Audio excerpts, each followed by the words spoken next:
My name is Eleanor Hayes, and I am 34 years old. I know most people don't expect a woman my age to be telling a story about betrayal from her own family, but my life has never fit into neat little boxes. I became a mother when I was just 18. My son, Adam, is the center of my world. Or at least he used to be. I raised him on my own. His father left before Adam could even walk, and I learned quickly that survival meant swallowing my pride and working harder than I thought humanly possible. I waitressed, cleaned houses, took night shifts at the grocery store.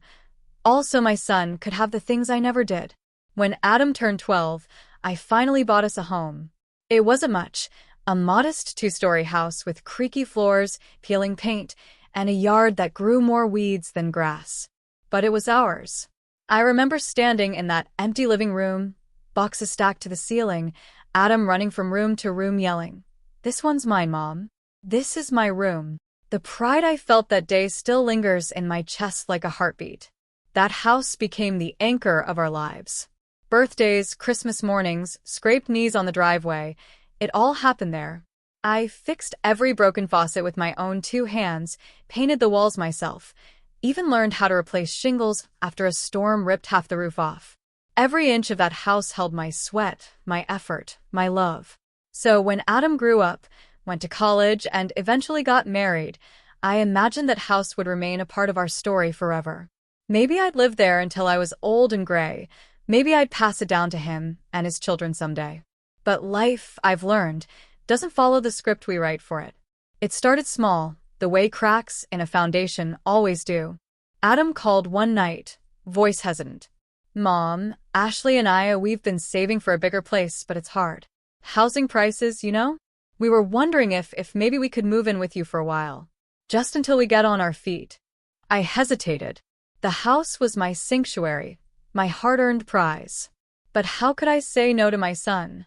"Of course," I said, forcing cheer into my voice. "This house is always your home." At first, it wasn't bad. Ashley, my daughter-in-law, seemed polite enough.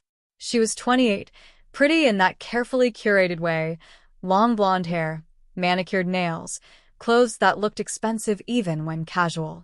She smiled. She thanked me. She even offered to cook some nights. But soon little things began to gnaw at me. She rearranged the living room without asking, moving the old couch I'd bought secondhand into the garage. She complained about the wallpaper in the kitchen, the smell of the wooden floors, the way the stairs creaked.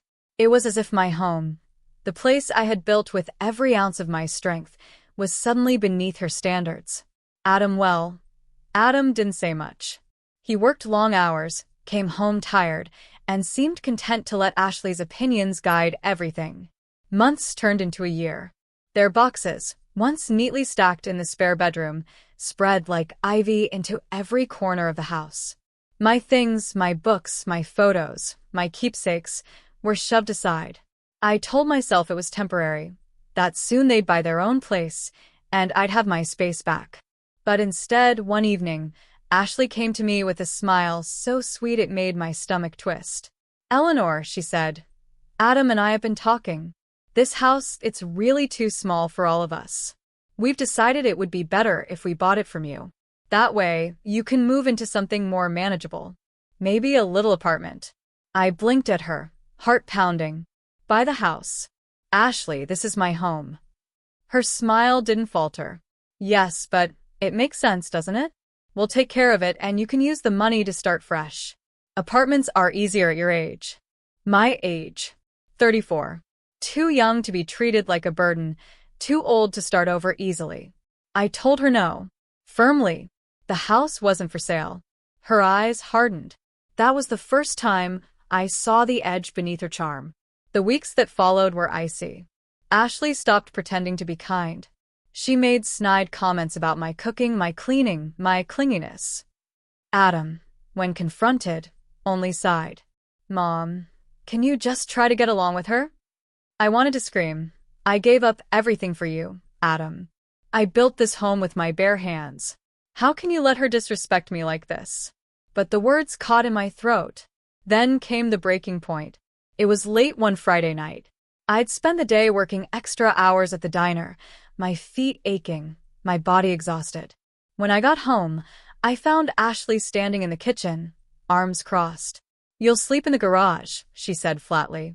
I thought I misheard. "Excuse me?" "The garage," she repeated, as if I were slow. "We've decided it's best if you move your things out there. Adam and I need the space inside. You'll be comfortable enough. We'll get you a cot." The world tilted. My ears roared. For a moment, I couldn't speak, couldn't breathe. This was my house, my home, and she was banishing me from it like I was an unwanted guest. Adam stood behind her, silent. He didn't defend me. He didn't stop her. He just looked at the floor. That was the night something inside me broke, and something else hardened. I didn't argue. I didn't beg. I didn't even cry in front of them. I simply nodded, turned, and walked to my room. And as I sat on the edge of my bed, staring at the familiar walls, memories flooding me, Adam as a boy with cake smeared on his face, me painting these walls with my own hands, I made a decision.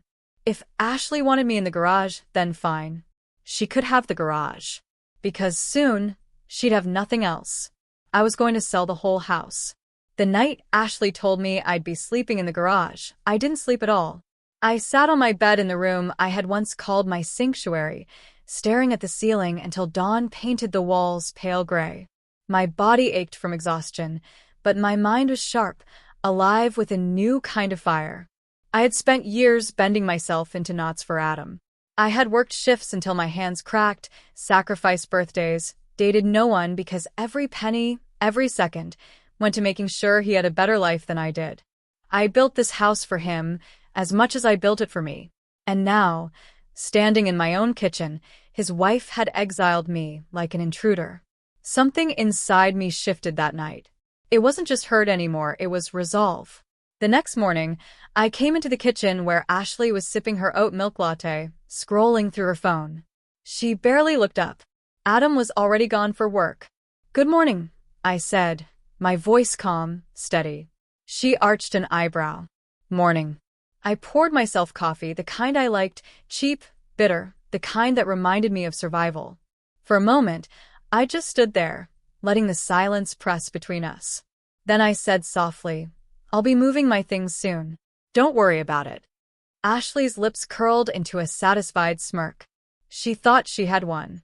But in my head, I was already imagining the look on her face when she realized what I meant.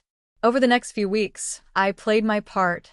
I let her think I was cowed, that I had accepted my new role as the unwelcome guest in my own home. I moved a few boxes into the garage, neatly stacked in the corner, just enough to convince her I was complying.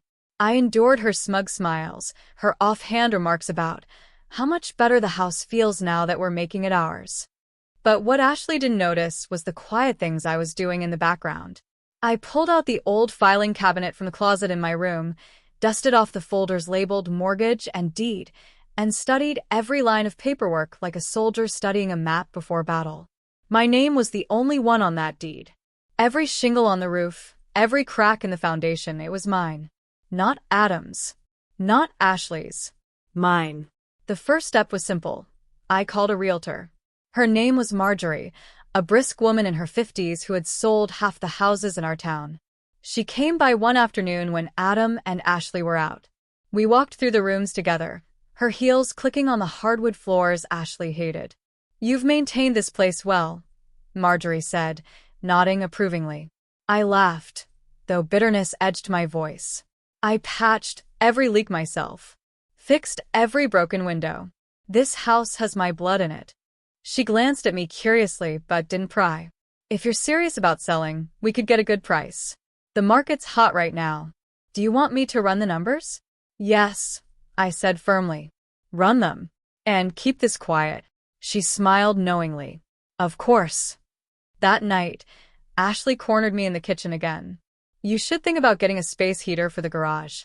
It gets cold in winter, and Adam doesn't want you getting sick."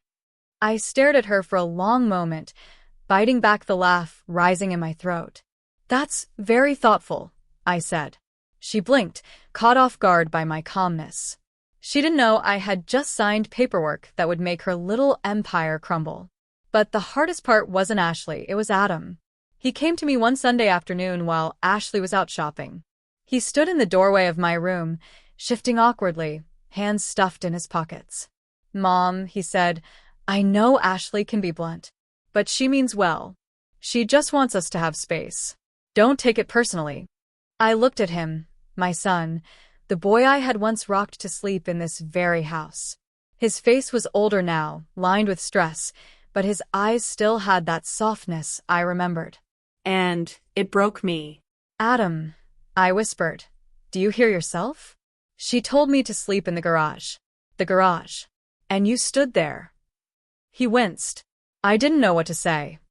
"You didn't need to say anything," I said, my voice cracking. "You just needed to stand with me. And you didn't." He dropped his gaze, shame flickering across his face. But he didn't apologize. He didn't defend me. He just said, "Please try to understand her, Mom." Understand her. The woman who erased me from my own home. I nodded slowly, but inside, something hardened even more. If Adam wasn't going to protect me, then I would protect myself. In the weeks that followed, the realtor's calls became my secret lifeline. We met in quiet corners of coffee shops, reviewed offers, discussed inspections. Each step brought me closer to freedom, closer to justice. Meanwhile, Ashley strutted around the house like a queen, redecorating, rearranging, even talking about knocking down walls. One night, over dinner, she said to Adam, "When we buy this place, we should remodel the kitchen first. It's so outdated." I nearly choked on my food. "When we buy this place." I smiled politely, my fork steady. "Sounds like you've got big plans." "Oh, we do," she said with a grin. I wanted to tell her right then, to watch the smugness slide off her face. But no. Revenge is best served carefully. Then came the day of the open house. Marjorie arranged it while Adam and Ashley were away visiting friends.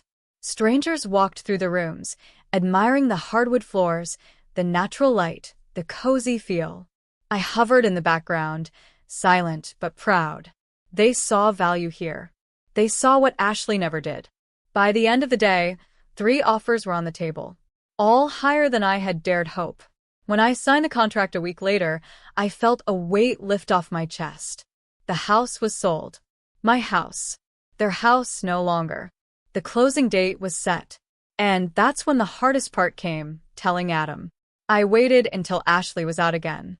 He was in the living room, watching TV, when I sat down across from him. "Adam," I said gently, "I've sold the house." He blinked, confused. "What?" "I sold it. The papers are signed. In a month, it won't be ours anymore." His jaw dropped. "Mom, you can't. It's mine," I said sharply. "My name on the deed. My money paid for every brick. You let her treat me like a guest, like less than that, and I won't live under my own roof as a stranger. So I sold it." His face flushed with anger. "Ashley will lose her mind." "Good." I cut in. "She deserves to." He stared at me, stunned. "Where will you go?" I took a deep breath. "Somewhere I'm respected. Somewhere I belong." His mouth opened, then closed. He had no words. For the first time in years, I felt powerful. Ashley thought she had won by pushing me into the garage. But soon, she would see the truth. I hadn't just left the garage. I had taken the whole house with me. The night I told Adam I had sold the house, I barely slept. He didn't say a word after my declaration. He just sat there, staring at me with wide eyes, his mouth opening and closing like he was trying to form words but couldn't. When I finally stood up and walked away, I felt his silence follow me like a shadow. By morning, though, the silence had been replaced with chaos. Ashley stormed into my bedroom without knocking, her blonde hair disheveled, fury blazing in her eyes. "You did what?" she shrieked. I calmly folded the sweater I was packing into my suitcase. "I sold the house." "This house," she shouted, gesturing around as if the walls themselves were hers. "You can't do that. This is our home." "No," I said, my voice low but steady. "This was my home. And you made it very clear I wasn't welcome in it anymore." You said I'd sleep in the garage, remember? So I decided no one would get to live here. Not you. Not even Adam. It's gone. Her face twisted with rage. You selfish, bitter woman. Do you know what you've done to us? We had plans, remodeling, starting a family here. I cut her off. You made your plans on a foundation you didn't own. That was your mistake. Her mouth snapped shut, her hands shaking. For once, Ashley didn't have a snide comeback. Adam walked in then, his face pale. Ashley, stop, he said quietly. Mom's right. It's her name on the deed. She can do what she wants. She spun on him, betrayal flashing across her face. You're taking her side? I'm not taking sides, he muttered, rubbing his temples. But it's the truth. She owns it. Ashley let out a bitter laugh. The truth? The truth is your mother just made us homeless. Her words sliced through me, but I didn't flinch. I zipped up my suitcase, stood tall, and looked her dead in the eye. No, Ashley. I gave you a roof over your head for years. You chose to spit on that kindness. Now you get nothing. She stormed out of the room, slamming the door so hard the walls rattled. I sank onto the bed, my heart pounding. For all my calmness, my hands trembled in my lap. I had spent years swallowing my pride, trying to hold this family together, and now I had detonated it in one blow. But instead of regret, I felt free. The weeks that followed were tense beyond words. Ashley barely spoke to me, except to throw venom when Adam wasn't around. Adam oscillated between awkward silence and half-hearted attempts to broker peace. I kept my focus on practical matters, packing, meeting with Marjorie to finalize details, signing papers. The closing day crept closer, and with it, the inevitable confrontation. It came one Saturday morning. Ashley cornered me in the kitchen, her voice low and sharp. Do you really think selling this house hurts me? You're wrong. It hurts Adam. It hurts your own son. I froze, her words hitting deeper than I expected. That was the one place she could wound me, Adam. She smirked when she saw my hesitation. He won't forget this, you know. He'll hate you for taking his childhood home away. He'll never forgive you. For a moment, doubt pierced my armor. Was I destroying the bond one had fought my whole life to protect? But then I remembered standing in that same kitchen weeks earlier, Ashley's voice cold and commanding. You'll sleep in the garage. And Adam, my son, silent beside her. If he hadn't stood with me then, why should I break for him now? I didn't take his home. I said finally, my voice trembling but strong. I took back mine. If Adam hates me for protecting myself, then that's a choice he makes. Not me. Ashley's smirk faltered, and for once, she had nothing else to say. The final blow came on closing day. Marjorie arrived with the buyers, a young couple, excited and nervous, their baby gurgling in a stroller. They walked through the house with wide eyes, marveling at the light, the space, the history. Ashley watched them with open contempt, whispering bitterly to Adam, who looked like he was about to collapse. When the papers were signed, Marjorie shook my hand. Congratulations, Eleanor. It's done. Ashley exploded. Congratulations. You've ruined us. Where are we supposed to go now? I turned to her, my voice calm, almost cold. That's not my problem anymore. Her face went pale, her mouth opening in disbelief. She wasn't used to me drawing lines. She wasn't used to me fighting back. Adam finally spoke then, his voice heavy with defeat. We'll figure it out, Ashley. Let's just go. She glared at me one last time before storming out. I watched them leave, their car pulling out of the driveway I had patched and shoveled for years. The driveway where Adam had learned to ride his bike. The driveway I had walked up after every long shift, exhausted but proud to come home. And then, just like that, they were gone. I stood in the empty house for a long time, the echo of silence pressing against my ears. My suitcase was by the door, my future uncertain. But one thing was clear, I wasn't the one sleeping in the garage anymore. The power had shifted. And for the first time in years, I was the one holding the keys. The day after the closing, I woke up in a small rented apartment on the edge of town. The walls were white, bare, almost sterile.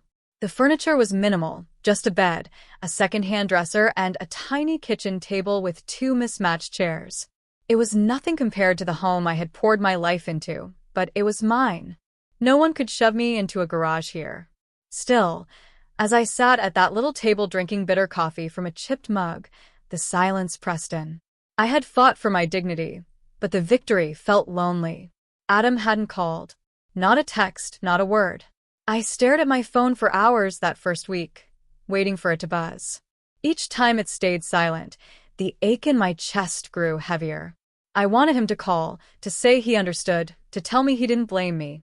But the call never came. It was Ashley who reached out first. 3 days after the move, she sent me a text. "I hope you're happy. Adam's devastated. You've destroyed your relationship with your own son. Congratulations." I stared at the words until they blurred. My fingers hovered over the screen, itching to fire back something sharp, something that would pierce her smugness. But instead, I set the phone down. I wasn't going to let her drag me into her games anymore. But even without replying, her words festered. Had I destroyed my relationship with Adam? Would he ever forgive me? I tried to fill the days with work. The diner was busier than ever, and I picked up extra shifts to keep myself distracted. Customers came and went, clinking coffee cups and greasy plates sliding across the counter. I plastered on a smile, but inside, I was unraveling. One night, as I walked home after a late shift, I passed by the old house. The lights were on, but they weren't my lights anymore. The new family had already moved in, and through the window, I saw them laughing around the kitchen table. A little girl ran through the hall, her laughter ringing out into the night. It should have hurt, but instead, I felt something strange. Relief. The house was alive again, filled with joy instead of bitterness. It was better off without us. I whispered into the night, "Take care of it," and kept walking. A week later, Adam finally called. His voice was stiff, formal. "Mom." I gripped the phone, my heart racing. "Adam. Thank God. I've been waiting to hear from you." There was a long pause. Then he said, "Ashley and I are staying at her parents' place for now. We don't know what we're going to do long term." I closed my eyes, guilt twisting in my stomach. I never wanted to hurt you, Adam. But I couldn't let her treat me that way. That house, it was mine. And she wanted to erase me from it. I couldn't let that happen. He sighed. "You should have talked to me before selling. You should have given me a chance." I clenched the phone tighter. "I did give you a chance, Adam. That night in the kitchen, when she told me to sleep in the garage. You stood there. You said nothing. That was your chance. And you chose silence." The line went quiet. Finally, he said softly, "I don't know if I can forgive you for this." My breath caught. "Adam." But the line went dead. I sat there for hours, the phone still in my hand, the silence louder than any words. That was when the guilt came crashing down. Had I been too harsh? Too impulsive? Should I have found another way? But then I remembered Ashley's face, the smirk when she thought she had won. "You'll sleep in the garage." No. I had done what I had to do. The following weeks blurred together. I worked, I slept, I ate alone. My world had shrunk to 4 white walls and the echo of my own thoughts. Some nights, I cried until my chest ached. Other nights, I sat in silence, staring at the ceiling, whispering, "I did the right thing. I did the right thing." But the loneliness gnawed at me. One evening, I decided to clear out the last of my boxes. Among them, I found an old photo album, the one I had started when Adam was born. There he was as a baby, his tiny fist gripping my finger. As a boy, grinning with a missing front tooth. As a teenager, awkward and tall, standing in front of the house I had fought so hard for. Tears blurred my eyes. I had done everything for him. And now he was gone from me. But as I turned the pages, something hardened inside me. I realized I had lived my entire adult life through Adam, sacrificing, bending, surviving, always for him. And where had it left me? Alone. Betrayed. Maybe it was time to start living for myself. That thought terrified me. It also thrilled me. So I began to rebuild. I signed up for a cooking class at the community center. I joined a walking group that met in the mornings. I even started saving, quietly, for a small business idea that had been sitting in the back of my mind for years. A food truck, serving the kind of comfort meals I had mastered at the diner. Slowly, my days filled with something new, hope. But still, Adam lingered in the corners of my mind. Every time my phone buzzed, my heart leapt, hoping it was him. Every time I passed the old house, I wondered if he ever drove by too. One night, weeks later, I got another message from Ashley. This time it wasn't venom. It was desperation. We have nowhere to go. Adam blames me. Are you happy now? I stared at the screen, my heart pounding. For the first time, I realized I wasn't angry anymore. I wasn't even satisfied. I was free. Her words no longer had power over me. I deleted the message without replying. Because in the end, it wasn't about revenge anymore. It was about reclaiming myself. By the time the leaves turned gold and crisp outside my little apartment, I had carved out a rhythm for myself. It wasn't the life I had imagined. Lonely evenings, modest meals for one, quiet mornings with no voices echoing down the hall, but it was a life I owned. No one told me where to sleep. No one shoved me aside. For the first time in years, my space was mine alone. I found joy in small things. The Saturday cooking classes became a sanctuary. We gathered in the community center kitchen, strangers bonded by flour-dusted aprons and bubbling pots. I laughed there, really laughed, for the first time since I sold the house. The walking group gave me fresh air and new friends. And late at night, I sketched plans for my food truck idea on the back of diner receipts. Menus of homemade pies, hearty stews, fried chicken with a recipe my grandmother had passed down. But no matter how much I tried to fill my days, Adam haunted me. One evening, after a long shift at the diner, I sat at my tiny table staring at my phone. My thumb hovered over his number. I wanted to call him, to bridge the silence. But fear held me back.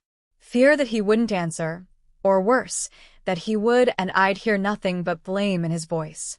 So I stayed silent, until one night he showed up at my door. I opened it to find him standing there, shoulders hunched, eyes tired. He looked older than his 34 years, weighed down by something heavier than time. Adam, I whispered, my heart leaping. Mom, he said softly. We stood there for a long moment, neither moving. Finally, I stepped aside. Come in. He sat at my small table, glancing around at the bare walls, the mismatched furniture. This place is different. I smiled faintly. It's not much, but it's mine. He nodded, his hands fidgeting. Ashley's staying with her parents right now. We're not doing well. A pang of guilt stabbed my chest, but I stayed quiet, waiting. She blames me for losing the house, he continued. Says I didn't fight hard enough. That I should have forced you to sell to us instead of strangers. He looked up, his eyes pained. Did you hate us that much, Mom? The question sliced through me. No, I said firmly, my voice trembling. I didn't hate you, Adam. I loved you more than anything. I still do. But I couldn't let her treat me like I was nothing. That house wasn't just walls and floors. It was my life's work. My sacrifice. And she told me to sleep in the garage. He flinched at the memory. I couldn't forgive that, I whispered. Not when you stood there and let it happen. Tears welled in his eyes. I know, and I regret it every day. For a moment, I wanted to reach across the table, to hug him, to tell him everything could go back to the way it was. But another part of me, the part that had learned to stand alone, stopped me. I can't change what happened, I said quietly. Neither can you. All we can do is decide who we want to be moving forward. He wiped his eyes with the back of his hand. I don't know if Ashley and I will make it. She's angry all the time. And I keep thinking about how you raised me, how hard you worked, and I wonder if I chose wrong. I studied him, my heart aching. He was still my boy, still the child I had rocked to sleep, but he was also a man who had let his wife strip me of my dignity. I didn't know if I could ever fully forgive that, but I knew I still loved him. You don't have to decide everything tonight, I said softly. But remember this. You're stronger than you think. Don't let anyone convince you otherwise. We sat in silence after that, the weight of years between us. When he finally left, he hugged me. It was stiff, uncertain, but it was something. I clung to it like a lifeline. Days turned into weeks. Adam visited a few more times, each visit tinged with awkwardness, but also progress. Ashley never came. Her silence was its own message. Meanwhile, I pushed forward with my food truck dream. I met with a bank officer about a small business loan, showed him my sketches and recipes. He raised an eyebrow but smiled. "You've got grit," he said. "I think you can make this work." That night, I sat at my table, loan papers spread out, tears streaming down my face. For the first time in years, I felt hope, not tied to Adam, not tied to a house, but tied to me. But just as I began to believe in a new future, Ashley struck again. She showed up at the diner one afternoon, her heels clicking against the tile, her eyes cold. She slid into a booth across from me while I was on break. "You think you've won, don't you?" she sneered. "You sold the house, made us scramble, and now you sit here smug in your little apartment. But let me tell you something. You ruined Adam's life. He'll never forgive you." I stared at her, my hands trembling. For a moment, her words nearly broke me. Then I remembered the tears in Adam's eyes at my table, the way he had admitted his regret. "No, Ashley," I said calmly. "I didn't ruin Adam's life. You did that when you treated me like garbage in my own home. I just refused to keep letting it happen." Her face flushed with rage. "You'll regret this," she spat, standing up. But as she stormed out, I realized something powerful. I didn't believe her anymore. For the first time, Ashley's threats felt empty. I had already lost the house, lost my son's blind devotion, lost the family I thought I'd have forever. What more could she take from me? And if Adam ever truly wanted to find his way back to me, he would. I no longer needed Ashley's approval. I no longer needed Adam's silence. I only needed myself. That night, I signed the loan papers for the food truck. My hands shook, but my heart soared. I whispered to myself, "This is the beginning, not the end." Because for the first time in decades, I wasn't just surviving betrayal. I was building a life beyond it. The first morning my food truck opened, the sky was painted with soft pink light, and the air carried the chill of early spring. My hands trembled as I set out the chalkboard menu, Eleanor's Comfort Kitchen, written in shaky white letters. Behind me, the fryer hummed, the smell of biscuits and fried chicken filling the tiny space. I half expected no one to show up. I thought maybe the town would remember me only as the woman who sold her house out from under her son. Maybe they'd whisper, judge, or worse, avoid me altogether. But by 7 a.m., the line had formed. Construction workers in dusty boots, nurses fresh off night shifts, a couple of college kids with tired eyes. They came one by one ordering pies, fried chicken stew. I moved fast, hands steady, years of diner work guiding me. And when the first customer bit into a biscuit and smiled wide, my heart soared. Word spread quickly. By the end of the week, people were waiting before I even rolled up the truck windows. Someone even posted a photo online. "Best comfort food in town, run by the toughest woman I've ever met." For the first time in years, I wasn't just surviving. I was thriving. But success didn't come without ghosts. One Saturday afternoon, as I wiped down the counter, I looked up to see Adam standing in line. My chest tightened. When he reached the window, he didn't order. He just looked at me. "Smells good," he said softly. I forced a smile. "Best biscuits in town. Want one?" He nodded, and I handed him a paper bag. He held it for a long moment before saying, "Ashley says you're trying to turn the town against her. That you're using this food truck to embarrass us." I sighed, leaning against the counter. "Adam, I'm not thinking about Ashley. I'm thinking about me. For once in my life, I'm building something that's mine. If she feels threatened by that, maybe she should ask herself why." His jaw tightened. "She says you don't want me to be happy." "Adam," I said gently, my voice cracking, I wanted nothing but your happiness. I gave you my youth, my strength, my home. But happiness isn't about letting someone else tear your family apart. It's about building a life where respect lives. She never respected me, and you didn't stop her. He dropped his gaze, shame flickering in his eyes. I know, and I hate myself for it. For a long moment, neither of us spoke. Then he whispered, "Your biscuits still taste like home." And with that, he walked away. I stood there, tears stinging my eyes, clinging to those words. Maybe there was hope for us yet. The weeks rolled on. My business grew, the food truck becoming a fixture in town. Kids waved when they passed, and regulars greeted me by name. I started to feel like I belonged again. Not as Adam's mother, not as Ashley's target, but as Eleanor. Just Eleanor. But Ashley wasn't done. One evening, as I was closing up, she appeared, heels clicking against the pavement, her smile sharp as glass.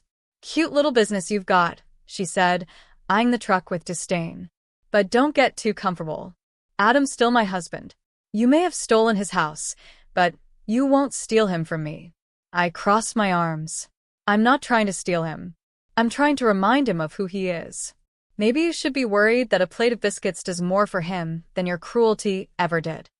Her smile faltered, rage flashing in her eyes. "You'll regret this, Eleanor. Mark my words."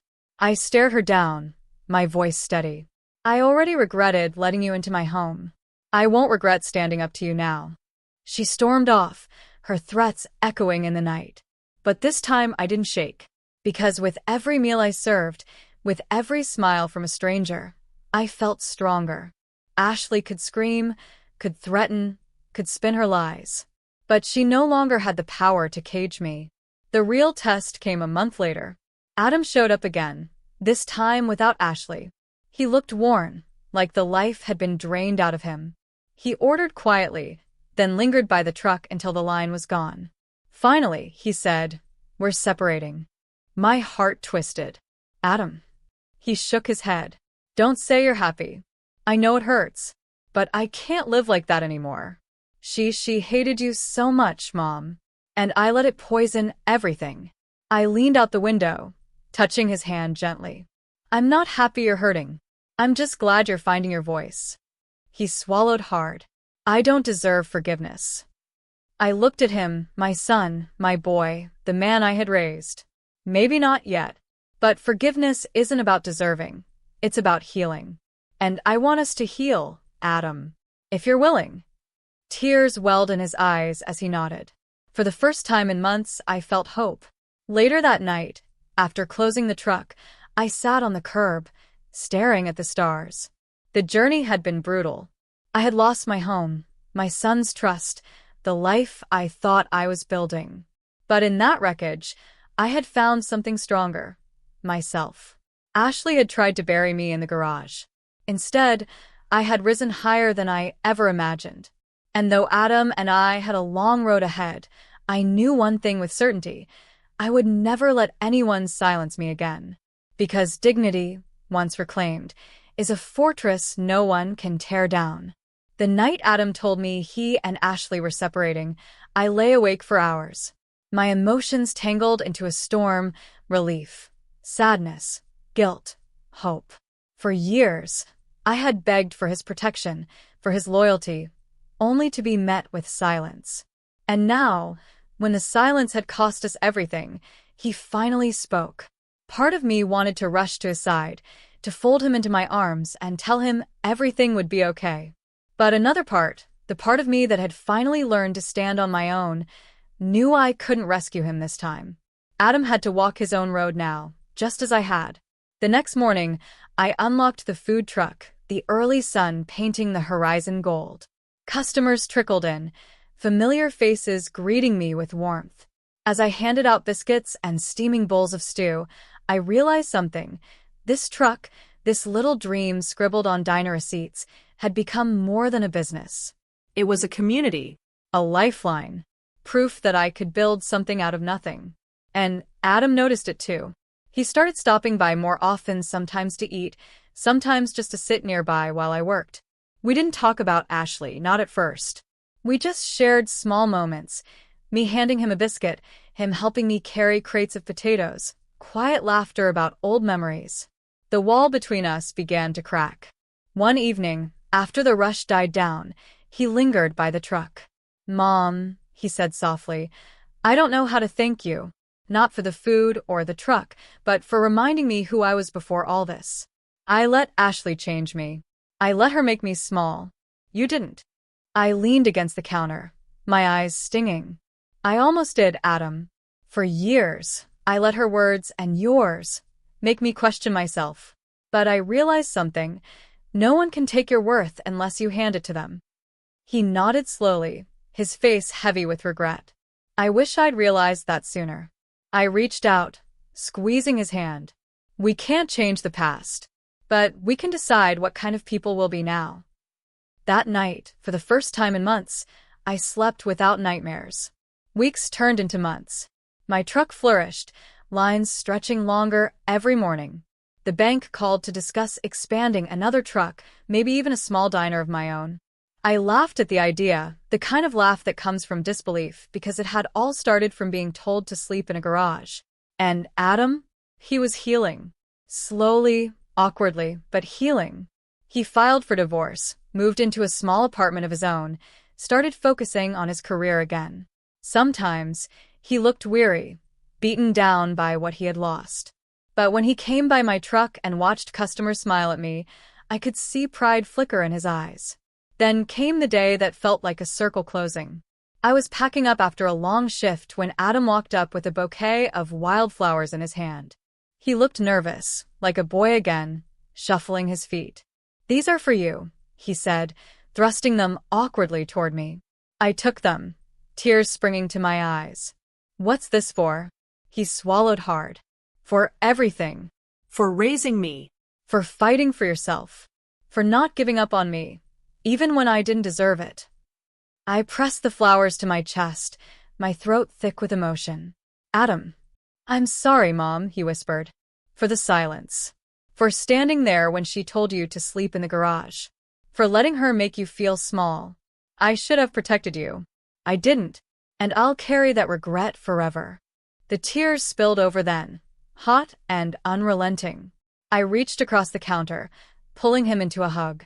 "I forgive you," I whispered. "Not because you earned it, but because we both need it." We stood there in the fading light, mother and son, broken but mending. Later that night, after closing the truck, I drove past the old house. The new family had painted the shutters blue, planted flowers in the yard. Children's bikes leaned against the porch. It no longer hurt to see it. In fact, I smiled. That house had been my story once, but it wasn't anymore. My story had moved on wheels now, rolling through town with laughter and the smell of fried chicken. As I drove home, I thought about that night in the kitchen, the night Ashley told me I'd be sleeping in the garage. For months, those words had felt like a brand burned into my skin, a reminder of how low I'd been pushed. But now I saw them differently. They weren't the words that broke me. They were the words that freed me. Because being told to sleep in the garage had forced me to take back my power, my dignity, my life. And if there was one thing I wanted anyone listening to my story to know, it was this. Family can betray you. The people you sacrifice everything for can turn their backs and laugh while you suffer. But your worth isn't theirs to decide. Your dignity isn't theirs to strip away. It's yours. Always. I fell asleep that night with the wildflowers on my nightstand, their scent filling my little apartment. And for the first time in a long, long time, I didn't dream of loss. I dreamed of beginnings.